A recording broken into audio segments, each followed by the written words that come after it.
This one is about recycling the yeast, I guess you'd call it. When you're finished with your primary fermentation, then, and if you use a secondary, and I always do, I like to take what's on the bottom, which is a whole bunch of yeast of the primary fermenter, and save it. And then I use it again later. And I've gone probably 3 or 4 generations with this one yeast, and it's still doing okay. I'm probably not going to take it any farther, but let me just show you what I do. Okay, you can see this pot. This has been boiling to beat heck here for a while, and then I've cooled it off so that I can take that stuff that's on the bottom, the trube and all that stuff, and pour it into one of these containers. I'm going to use this big container to start with because that gives me more space, and the other little containers there are going to be what I'm going to put the yeast into. Okay, I'm going to mix about 1.5 quarts of this water here, because this water is sterile, more or less.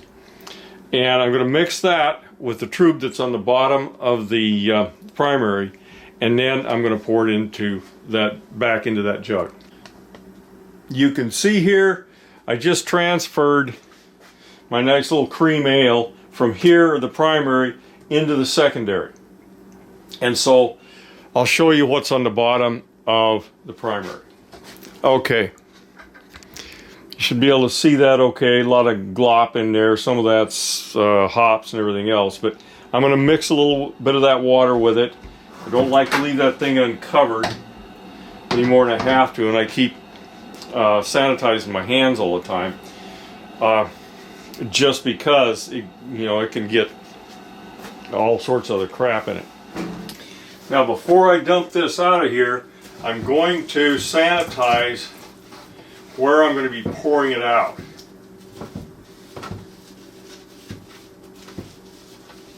And I've also taken that 1 gallon jug and put it there in the star sand and getting it, making sure it is sanitized.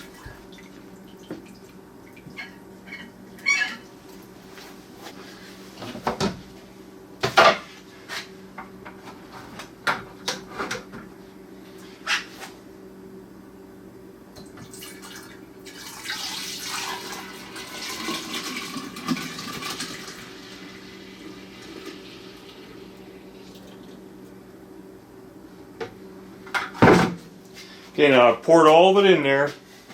Sanitized lid, lightly on. Go for about probably 45 minutes, and I'll show you what I do then. There you can see the trube is on the bottom. This center part is all, well, mostly I guess, yeast. Now this is Y yeast, is where this came from. It seems to be a really energetic yeast. I'm just now figuring out how much yeast has to do with how this does, how the beer does. So lots to learn there. But it's getting pretty close. I'm going to put it in the smaller bottles pretty soon. Trying to disinfect here with the star sand.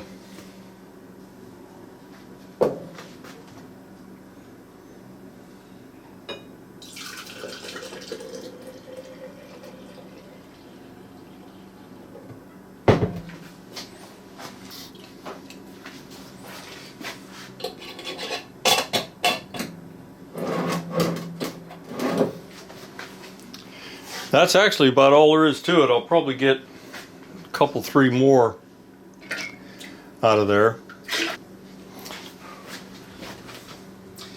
Might be able to get a little bit more out of this, but I don't think I'm going to even try. I'm just going to dump it out.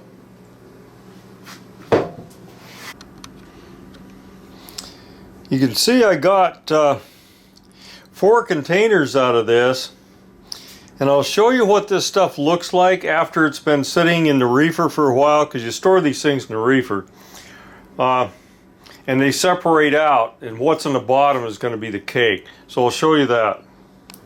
Okay, here you can see this one. I put a date on it when I put it in, and you can see when you look close at this.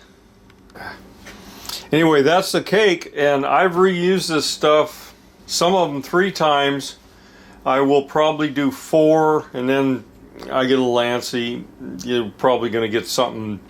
There's going to be some sanitation problem that you're not going to take care of. It's going to get wild yeast in it or something. But anyway, boy, that sure extends the yeast.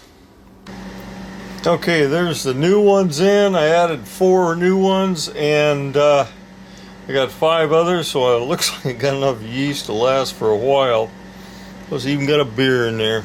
Anyway, that's what I've learned so far on saving yeast and re-pitching it.